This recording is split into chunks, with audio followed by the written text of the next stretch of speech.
말씀을 나누겠습니다. 앞을 보시고요. 말씀의 제목을 우리 큰 소리로 한번 읽어봅시다. 시작. 무엇보다 뜨겁게 서로를 사랑하십시오. 아멘. 무엇보다 뜨겁게 서로를 사랑하십시오. 라는 제목으로 말씀을 증거하도록 하겠습니다. 자, 우리 앞뒤 잡아보시고요. 우리 축복하면서 인사합시다. 사랑합니다. 축복합니다.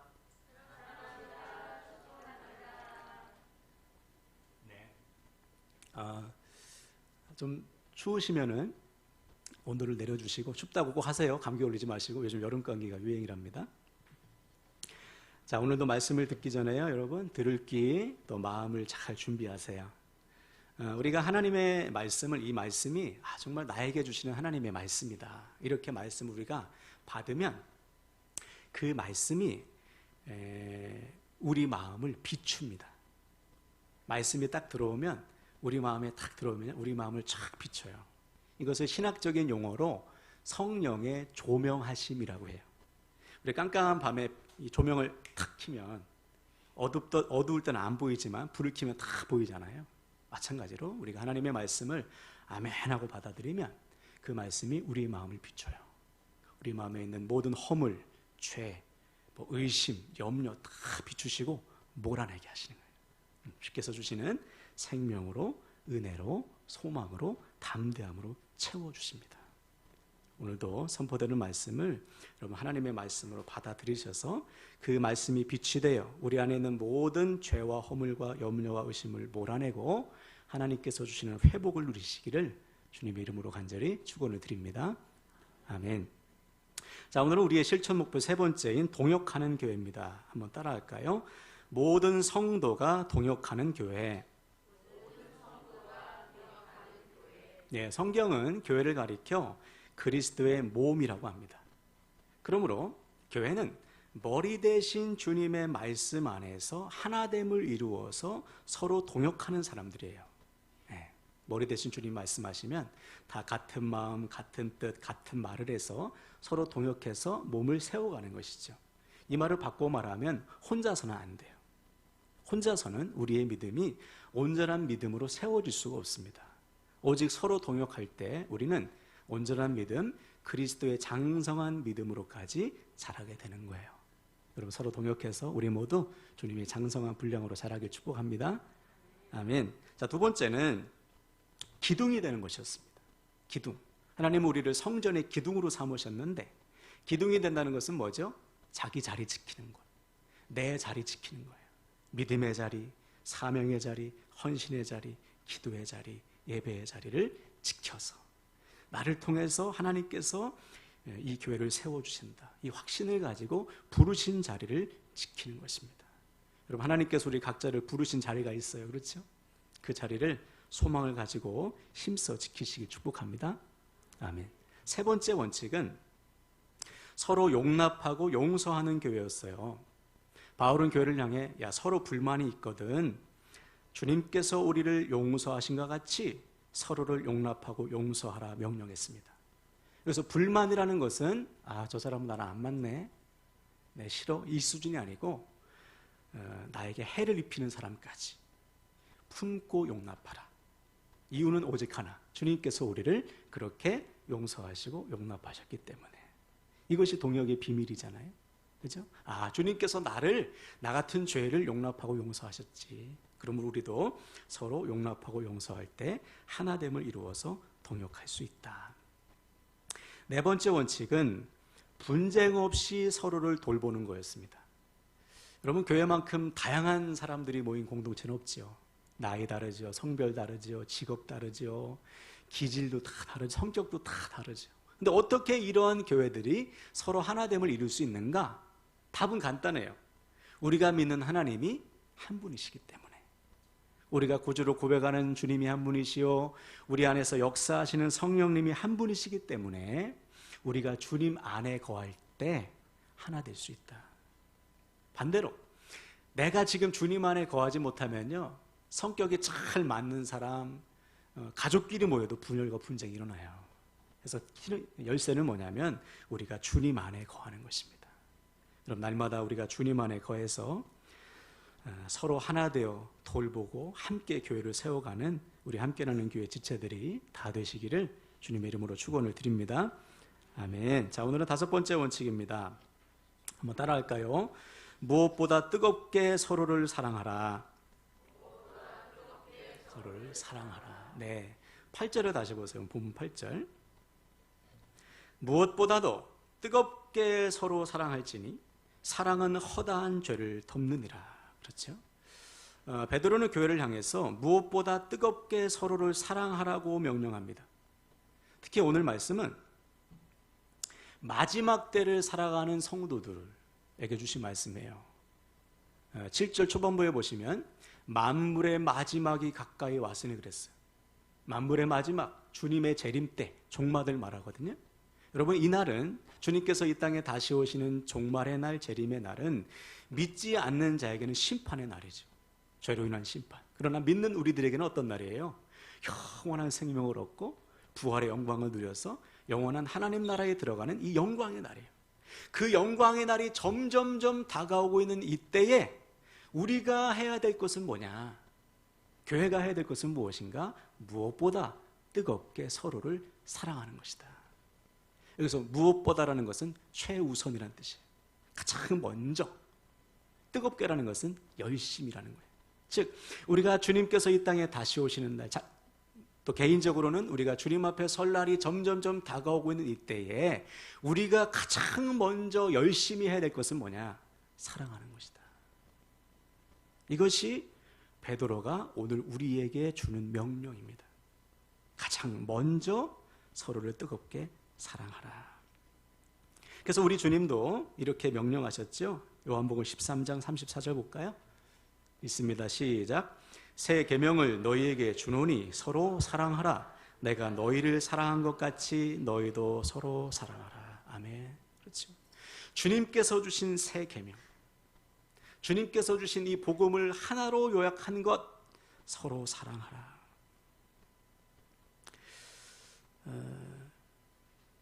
그래서 주님께서 이 땅에 오셔서 하신 일은 뭐냐면 하나님의 사랑을 알려주시고 보여주신 거예요. 네. 주님께서 이 땅에 오셔서 하신 유일한 일은 뭐냐면 하나님의 사랑을 알려주시고 몸소 보여주신 겁니다. 왜냐하면 사람들이 하나님의 사랑을 몰라요. 하나님을 사랑한다고 하는데 정작 하나님을 사랑하지 않습니다. 지난주일 나누었듯이 율법의 정신은 뭐죠? 사랑이에요.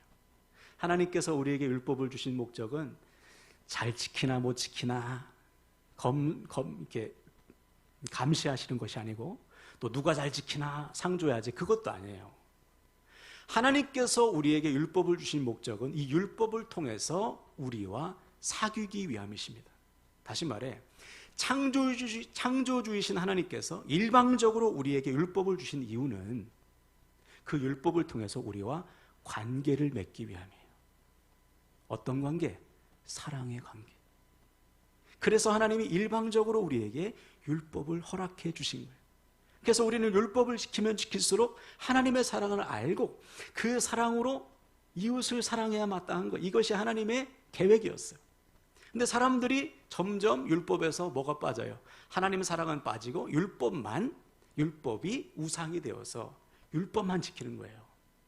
그래서 처음에는 10개였던 율법이 나중에는 613가지나 됩니다. 서로 잘 지키려고 자랑하다가 그렇게 됐어요. 그랬더니 어떻게 됐어요? 그 율법을 가지고 하나님을 사랑하고 이웃을 사랑하는 것이 아니라 정죄하고 판단하고 자기의 의를 내세우는 독이 된 겁니다. 다시 말해, 율법의 사랑이 빠지니까 하나님과의 관계가 막히고 이웃을 넘어뜨리는, 정죄하고 판단하는 악이 되어버린 거예요. 자, 그래서 우리 주님이 이 땅에 오셔서 율법의 정신은 사랑이라고 몸소 보여주신 것입니다. 어떻게? 십자가 사랑으로. 로마서 5장 8절이 증거하듯이 우리가 아직 죄인되었을 때 그리스도께서 우리를 위하여 죽으심으로 하나님께서 우리에 대한 자기의 사랑을 확증해 주셨어요. 내가 너희들에게 율법을 준 것은 사랑이야. 그 사랑을 십자가 사랑으로 보여주신 거예요. 그러므로 죄인을 구원하시는 하나님의 방법은 예나 지금이나 죄인들을 향하신 하나님의 조건 없는 일방적인 사랑이라는 사실을 여러분 믿으시길 바랍니다. 예. 하나님께서 취하신 방법은 사랑인 거예요. 자, 이 사랑을 누구보다 절실히 깨달은 사람이 누구냐? 바로 오늘 본문의 베드로입니다. 여러분, 베드로가 처음에는 주님께서 야, 사랑해라, 세 계명을 줄게, 내가 너희를 사랑하는 같이 서로 사랑해야 돼, 이 말을 잘 몰랐을 거예요. 사랑하죠. 율법에도 사랑하라고 했으니까. 몸으로 깨닫지 못했어요. 그래서 어떻게 했습니까? 주님께서 말씀하신 대로 주님을 부인하잖아요. 3번씩이나. 마지막에는 저주하면서 부인해요. 자, 그렇게 주님을 저주하고 부인한 다음에 부활하신 주님을 다시 딱 만났을 때에 주님께서 베드로에게 무엇을 말씀하십니까? 너 그동안 율법 잘 지켰냐? 너 산상수훈 다 외웠어? 너 내가 너에게 가르친 거 복음서 다 이해했어? 이런 거 안 물어보셨죠? 오직 뭘 물어보셨습니까? 사랑을 물어보셨어요. 사랑. 요한의 아들 시몬아, 네가 이 모든 사람들보다 나를 더 사랑하느냐? 이 말은 무슨 말이에요? 네가 나를 지금 부인하고 저주했어도 너 여전히 너를 사랑한다. 네가 나에게 처음 사랑을 고백했던 그때처럼 모든 것을 다 버려두고 나를 따랐던 그 사랑이 지금도 똑같냐? 사랑을 물어보시는 거예요. 자신을 저주하고 부인하고 도망갔던 베드로도 품으시는 하나님의 사랑을 알려주신 거죠. 너를 향한 하나님의 사랑은 지금도 동일하다. 우리를 향하신 하나님의 사랑은 지금도 동일하심을 보여주신 거예요.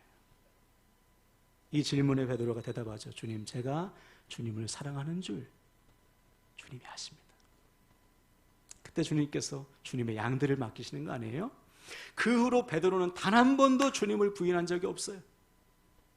목숨을 바쳐서 주님처럼 주님을 위해, 주께서 맡기신 양들을 위해 생명을 바쳐서 사랑했습니다. 왜? 자신이 그 사랑으로 살아났기 때문에, 거듭났기 때문에 일평생 사랑을 실천하면서 살았던 거예요. 그래서 오늘 교회를 향해서 베드로가 선포하는 거죠. 무엇보다, 즉 엉뚱한 것 열심히 하지 말고 서로 사랑하는 일을 열심히 해라. 왜? 사랑으로만 되니까. 사랑이 먼저니까. 율법만 가지고는 안 된다는 거죠.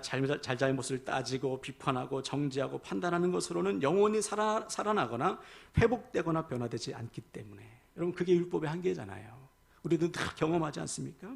오직 사랑할 때 영원히 살아나고 회복되고 변화되는 거예요. 그것이 주님께서 십자가 사랑으로 보여주신 하나님의 방법이다. 자, 그런데 주님의 이 놀라운 사랑을 체험하고 경험한 사람들이 또다시 율법으로 돌아가는 경우가 허다합니다. 너무 많아요. 예를 들어서 여러분이 잘 아시는 고린도 교회 보시면, 고린도 교회는 그 어떤 교회보다 하나님의 사랑을 많이 체험한 교회입니다. 그러니 그 많은 은사를 가지고 있죠. 그죠? 자, 그런데 어느 순간부터 이 은사에 뭐가 빠졌어요? 사랑이 빠진 거예요. 하나님께서 은사를 주신 목적은 이 은사로 열심히 교회를 섬기라는 거예요. 지체를 섬기라. 그런데 어느덧 여기 사랑이 빠지니까 이걸로 판단하기 시작합니다. 내가 더 높아, 저는 별로. 정죄하고 판단하는 율법, 껍데기 율법이 돼버린 거예요. 그래서 바울이 선포하잖아요. 사랑이 없는 기도, 사랑이 없는 믿음, 사랑이 없는 헌신은 아무것도 아니다. 사랑이 빠져버리면 하나님께서 준 은사도 독이 된다. 또 한 가지, 요한계시록 2장에 보면 에베소 교회가 나와요. 여러분, 에베소 교회는 괜찮은 교회였습니다. 멀쩡한 교회, 겉으로 보기에. 근데 주님께서 보실 때 심각한 문제가 있습니다. 어떤 문제입니까? 처음 사랑이 식어진 거예요. 버린 거예요. 사랑이 없어진 거예요. 주님을 열심히 사랑한다고 하는데 주를 향한 사랑이 아니야. 그냥 열심만 있어요. 교회를 열심히 섬기는데 성도 간에 사랑이 없어. 그냥 뒀다가는 사람의 모임으로 변질되게 생겼어요. 그래서 주님이 가장 먼저 책망하신 거예요. 처음 사랑을 회복해라. 지금도 마찬가지입니다. 여러분, 사랑이 식어지면요, 반드시 문제가 생깁니다. 네. 가장 두드러지게 나타나는 특징이 뭐냐면 서로를 판단하는 거예요. 판단, 정죄, 판단. 무엇으로 판단하죠, 여러분? 내 기준으로. 내 기준으로. 제가 아는 목사님 교회는 한동안 교회 회의를 없앴대요. 왜냐하면 성도들이 회의만 하면 싸우는 거예요. 직분자들이 회의만 하면. 제 생각은요 이렇습니다. 아니요, 제 생각은 이렇습니다. 아무도 하나님의 뜻을 말하는 사람이 없고 다 자기 생각으로 말하는 거예요. 자기 생각을 관철시키기 위해서 막 핏대를 높이면서 싸우는 거예요. 그래서 보다 못해서 우리 그만합시다. 이제 회의 없습니다. 우리 교회 회의 안 합니다. 그리고서 그날부터 어떻게 했어요? 사랑이, 교회의 본질이 사랑임을, 주님께서 사랑을 위해서 오셨음을 계속해서 설교하고 가르쳤다는 거예요. 그랬더니 그 다음부터는 다툼이 사라지고 서로 용납하고 포용하는, 나와 다른 의견까지 용납하고 포용해서 하나님의 뜻을 이루는 교회로 회복되었다는 간증을 들었어요. 바로 이거예요, 여러분. 사랑이 역사하는 교회의 특징은 서로 용납하고 포용합니다. 진리의 문제가 아니라면 나와 다른 사람, 나와 생각이 다르고 기준이 다른 사람까지 얼마든지 용납하고 포용할 수가 있는 거예요. 더 나아가 심지어 오늘 본문을 보시면 8절에 이렇게 선포합니다. 한번 따라할까요? 허다한 죄를 덮느니라. 네, 우리 안에 주님의 사랑이 역사하면 우리는 상대방의 죄와 허물을 덮어주게 됩니다. 여기서 덮어준다는 것은 모른 체 한다는 것이 아니고요, 알지만 품고 용서한다는 거예요. 예를 들어 요한복음 8장에 보면 간음하다가 현장에서 잡혀온 여인이 나와요. 자, 그 여인을 보자마자 사람들이 막 분노하죠. 율법의 기준에 사람은 돌로 쳐 죽여야 돼 하면서 돌을 탁 들어가지고 그 여자를 향하고 있습니다. 그때 주님께서 뭐라고 말씀하셨죠? 누구든지 죄 없는 자가 먼저 치라. 무슨 말이에요? 심판할 자격이 있는 사람은 돌을 던지라. 그러자 그 말에 사람들이 다 돌을 내려놓고 떠나잖아요. 자, 그때 주님께서 아주 중요한 말씀을 하십니다. 앞을 보시고 읽어볼까요? 요한복음 8장 11절. 자, 있습니다. 시작. 나도 너를 정죄하지 아니하노니 가서 다시는 죄를 범하지 말라. 아멘. 그렇지. 주님은 이 여인을 정죄하지 않았습니다. 대신에 다시는 죄를 짓지 말 것을 명령했어요. 그럼 여기서 우리가 알 수 있는 중요한 사실, 죄를 정죄하고 심판하는 것은 우리의 영역이 아니에요. 그것은 하나님의 영역입니다. 다시 말해, 나를 판단하고 정죄하고 심판하는 것은 하나님 거예요. 우리 영역은 뭐냐? 그런 죄인을 용납하고 품어주는 것, 덮어주는 것입니다. 왜? 주님이 우리를 그렇게 하셨잖아요. 주님이 우리를 용납하시고 용서하시고 덮어주셨기 때문에 나 같은 죄인 중에 괴수를 주님께서 덮어주셨기 때문에, 용납하셨기 때문에 우리가 그 사랑을 믿음으로 받아들여서 지금 하나님의 자녀가 된 것 아닙니까? 아멘이십니까? 그렇다면 우리도 덮어줘야지. 만약 주님께서 우리를 막 따라다니면서 우리를 지적하고, 그죠? 우리를 책망하고 너희 틀렸어 다 꼬치꼬치 그렇게 우리를 가르친다고 우리가 변화됩니까? 변화 안 돼요. 주님께서 우리를 덮어주셨기 때문에 오늘도 보세요. 만약 구약의 율법대로라면요, 다 죽어야 돼. 그냥 성전에 들어오는 순간 다 꼬꾸라져야 돼. 왜? 거룩한 사람만 들어오잖아요. 지난 한 주간에 우리가 얼마나 많은 죄를 졌습니까? 입술로, 그죠? 손으로, 눈으로, 생각으로 무진장 죄를 져서요, 저 문을 들어오는 순간부터 그냥 꼬꾸라져야 돼. 근데 주님이 우리를 덮어주시고 용납해 주셨기 때문에 다시 주님의 이름으로 모인 우리를 품어주시잖아요. 회복해 주시잖아요. 이것이 하나님의 방법이에요. 그러므로 우리는 어떤 방법으로 살아야 됩니까? 하나님의 방법으로 살아야죠. 하나님의 방법으로. 또 한 가지, 우리 안에 사랑이 역사하면 나타나는 특징이 있는데 뭐냐면 원망이 없어져요. 원망. 자, 9절 10절 볼까요? 본문. 자, 읽겠습니다. 시작.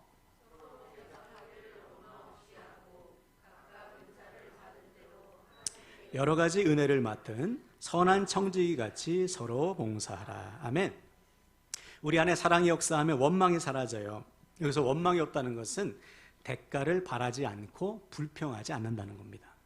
야, 내가 너를 이렇게 대접했는데 너는 왜 대접 안 해? 이런 생각 자체가 안 드는 거예요. 그냥 대접하는 것 자체가 기쁜 거예요. 대접할 수 있음에 감사하고. 사랑의 역사하면 그렇게 되는 거예요. 왜? 주님이 우리를 그렇게 대접해 주셨잖아요. 우리가 대접받을 만해서 구원받았습니까? 아직 죄인 되었을 때 구원받은 거예요. 예. 우리를 위해서 아직 죄인 되었을 때 주님께서 일방적인 사랑과 은혜를 쏟아 부어주신 거예요. 그것을 믿음이라는 통로를 통해서 우리가 받아들인 거잖아요. 예. 그러므로 우리도 원망 없이 서로를 대접하게 된다.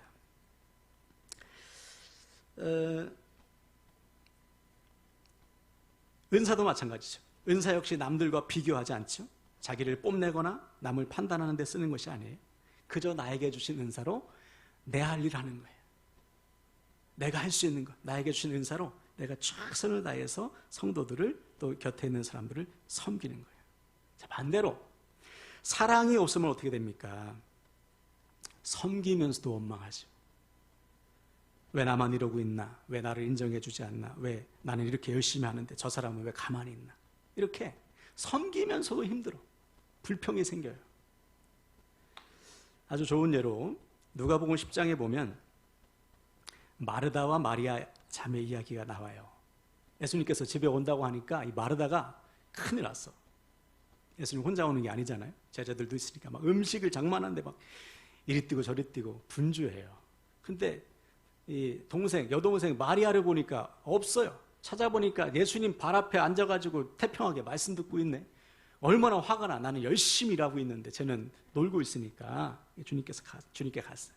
주님, 제가 음식 장만하는데 이렇게 열심히 있는데 분주한데 마리아는 지금 말씀 듣고 있어요. 마리아더러 나 좀 도와주라고 해주세요. 자, 그때 주님께서 아주 유명한 말씀을 하시죠. 주님께서 이렇게 말씀하셨어요. 풀어서 이야기하면 마르다야, 네가 지금 많은 일로 염려하고 근심이 있구나. 불평도 있네. 일을 많이 하는 게 중요한 것이 아니고 한 가지 중요한 것이라도 충분한 거야. 지금 마리아는 좋은 것을 택했다. 무슨 말이에요? 주님은 마르다의 열심을 책망하신 게 아닙니다. 근데 그것 때문에 내가 불평이 들거나 남들을 판단하게 된다면 그거 하지 말라는 거예요. 열심 내려도 오라는 것이죠. 오히려 주님 앞에 나아가 마리아처럼 은혜를 구하고 누리는 것이 먼저다. 이처럼 우리의 열심에 사랑이 빠져버리면 이 열심이 또 율법이 되어서 누군가를 판단하고 스스로 불평하게 만드는 독이 된다는 사실을 우리가 기억해야 돼요. 그러니까 사랑으로 열심히 할 때 나도 살고 내 옆 사람도 다 사는 것이지. 그래서 이때 우리가 명심해야 될 게 있어요. 뭐냐? 우리가 뜨겁게 서로를 사랑한다는 것은 절대로 저절로 되어지지 않습니다. 노력이 필요해요. 어떤 노력이 필요할까? 본문 7절인데요. 저를 따라서 하겠습니다. 정신을 차리고 근신하여 기도하라. 네, 여러분 정신 차리고 깨어 기도할 때만 우리가 사랑할 수 있어요. 기도라는 것은 하나님과의 관계죠. 늘 깨어 기도하며 하나님과 친밀한 관계 속에 있을 때 하나님의 사랑이 우리 마음에 부어져요. 네, 넘쳐 흐르는 것으로 하는 거예요. 하나님의 사랑이 우리 마음에 부어지면 이 넘쳐 흐르는 사랑으로 곁에 있는 사람들을 사랑하는 것입니다. 이것을 우리는 늘 경험하지 않습니까? 우리 안에 사랑이 충만할 때는 남들의 허물이 보여도 불쌍히 여겨지는 거예요. 긍휼히 여겨져요. 얼마나 힘들면 저럴까. 저 사람에게 지금 은혜가 부족하구나. 사랑이 필요하구나. 그래서 덮어주게 돼요. 내 안에 사랑이 충만하면 주님의 사랑으로 보게 되니까. 근데 내 안에 사랑이 없으면 어떻게 돼요? 허물만 보여. 허물만. 덮어주는 것이 아니고 막 들쳐내가지고 막 송곳으로 막 찔러. 부부싸움 해보셨죠? 사랑이 없으면 그렇게 되는 거예요. 사랑이 있으면 하나님의 방법인 사랑으로 살게 되지만 내 안에 사랑이 없으면 인간의 방법인 율법으로 서로를 찌르게 되는 거예요. 그러므로 사랑하는 여러분, 오늘 우리는 반드시 결단하셔야 됩니다. 오늘부터 무엇보다 뜨겁게 서로를 사랑하시길 축복합니다. 사랑이 먼저예요. 사랑이. 하나님의 방법은 사랑. 하나님께서 보여주신 방법은 사랑입니다. 그 증거가 여러분 십자가예요. 우리의 죄와 허물을 덮어주시고 십자가의 사랑으로 구원하셨잖아요. 할렐루야. 그러므로 우리도 하나님의 방법으로 살면 되는 거예요. 죄와 허물을 덮어주고 용서하고 용납하면 되는 거예요. 대가를 바라거나 불평하지 말고 섬길 수 있음에 감사하면서 더 뜨겁게 섬기는 거예요. 네, 여러분 이거 우리 힘으로 안 되죠? 깨어 기도하며 하나님과의 친밀한 관계 속에서 여러분 날마다 사랑을 공급받으시길 바랍니다. 그때 우리 사랑을 통해 영혼이 살아날 줄 믿습니다.